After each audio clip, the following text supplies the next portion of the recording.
আমি আজকে তৈরি করব হোমমেড ক্রিম, উইন্টার ক্রিম। এটার জন্য নিয়ে নিচ্ছি আমি 2 চামচ অ্যালোভেরা জেল।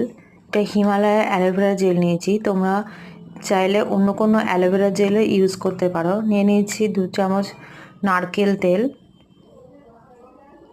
এমনি প্লেন যে নারকেল তেল সেটাই আমি নিয়েছি। দেখো একটু পরিমাণ বেশি ছিল বলে আর 1 চামচ বেশি দিয়ে নিলাম। ডাবর গোলাপ জল দেব। গোলাপ জলটাও আমি দেব 3 চামচ।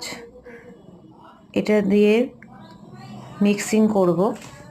আর দিচ্ছি আমি ভিটামিন ই ক্যাপসুল 3টে। এটা ভালো করে ফেটিয়ে নেব। দেখো ফেটাতে ফেটাতে ক্রিমটা এইরকম সাদা ধরনের হয়ে যাবে, পুরো মনে হবে যে দোকানের কেনা একটা ক্রিম। আর এত সুন্দর, পুরো শরীর মানে ত্বকের সঙ্গে মিশে যাবে, মসৃণতা হয়ে যাবে, আর তোমার স্কিন ফাটবেও না, কিছুই